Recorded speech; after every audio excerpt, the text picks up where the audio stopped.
सोचिए जरा, कहानियों की ना दरअसल दो दुनियाएं होती हैं। एक वो जो कल्पना से बनी है, जहां कुछ भी मतलब कुछ भी हो सकता है। और फिर एक दूसरी दुनिया है, हकीकत की दुनिया, जो तथ्यों और सच्चाई की बुनियाद पर खड़ी है। आज हम इसी दूसरी दुनिया में उतरने वाले हैं, यानी नॉन फिक्शन की दुनिया में।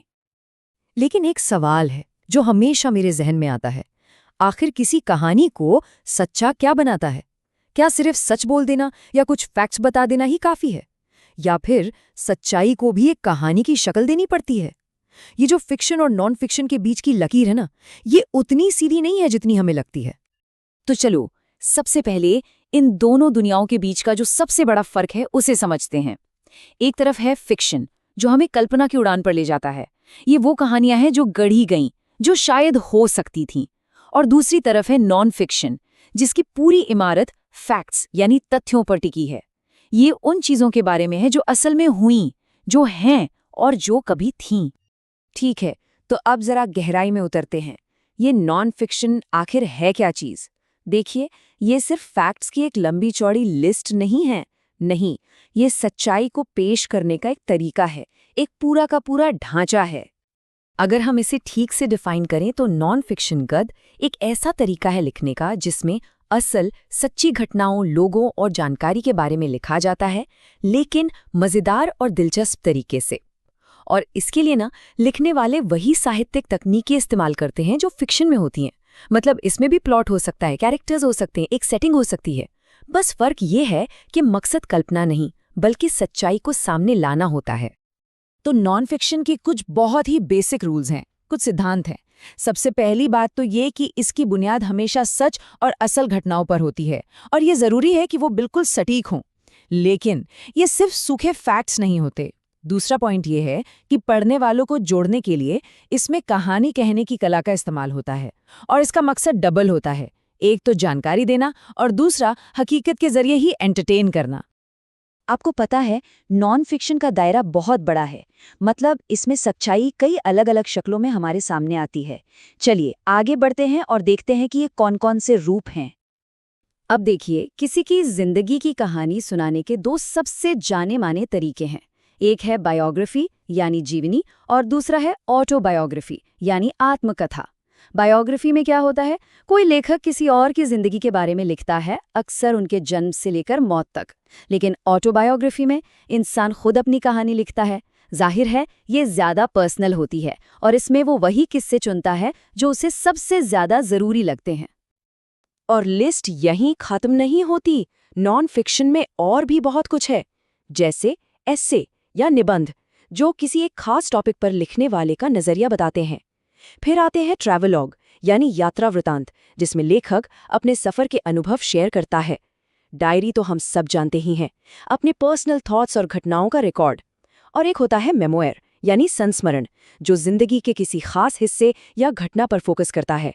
और हाँ, हिस्ट्री यानी इतिहास तो है ही, जो गुजरी हुई घटनाओं का लेखा जोखा और विश्लेषण करता है।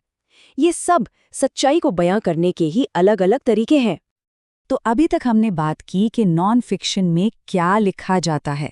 अब फोकस बदलते हैं और बात करते हैं कि कैसे लिखा जाता है। मतलब लिखने वालों के पास कौन कौन से स्टाइल या टूल्स होते हैं अपनी बात कहने के लिए। मोटे तौर पर देखिए तो लिखने वालों के पास 3 तरह के गद्य या प्रोज स्टाइल होते हैं।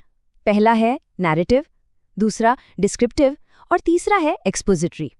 अब कौन सा स्टाइल इस्तेमाल करना है, ये इस बात पर डिपेंड करता है कि लेखक का मकसद क्या है। तो सबसे पहले बात करते हैं नैरेटिव प्रोज की।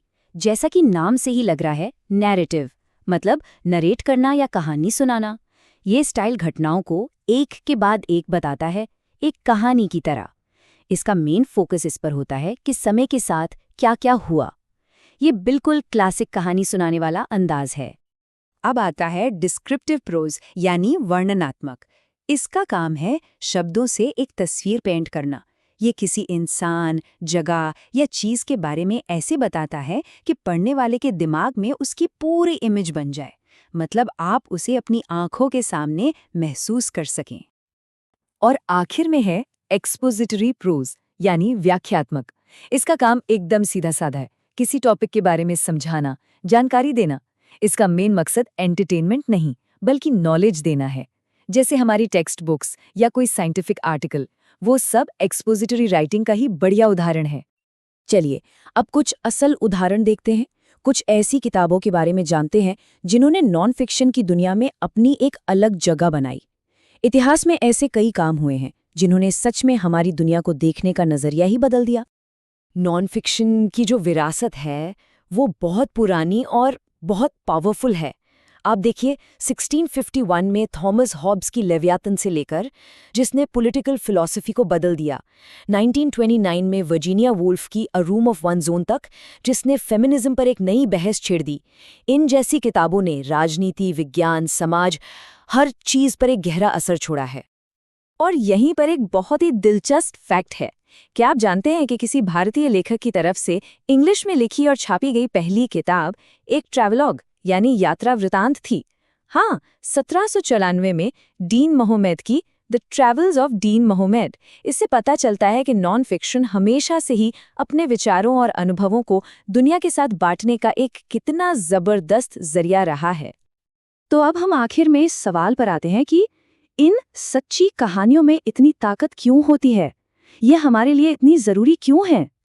मुझे लगता है पूरी बात इसे एक लाइन में आ जाती है। एक बेहतरीन नॉन फिक्शन लिखने के लिए कहानी सुनाने का हुनर तो चाहिए, लेकिन उसकी सामग्री का सटीक होना भी उतना ही जरूरी है।